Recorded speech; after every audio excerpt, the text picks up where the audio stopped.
ABS news.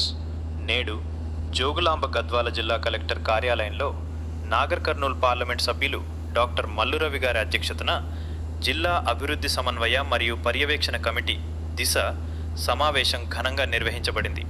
ఈ సమావేశంలో కేంద్ర రాష్ట్ర ప్రభుత్వాల ఆధ్వర్యంలో జిల్లాలో అమలవుతున్న వివిధ అభివృద్ధి సంక్షేమ పథకాల పురోగతిపై సమగ్ర సమీక్ష చేపట్టారు.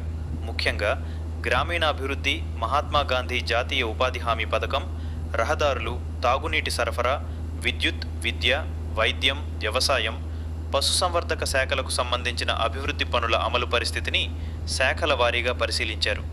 ప్రజలకు ప్రభుత్వ సేవలు సకాలంలో అందేలా అధికారులు బాధ్యతాయుతంగా వ్యవహరించాలని, పెండింగ్లో ఉన్న పనులను త్వరితగతిన పూర్తి చేయాలని ఎంపీ డాక్టర్ మల్లురవి గారు అధికారులను ఆదేశించారు. జిల్లాలో అభివృద్ధి కార్యక్రమాల అమలులో సమన్వయంతో పనిచేసి ప్రజల ఆశలకు అనుగుణంగా ఫలితాలు సాధించాలని సూచించారు.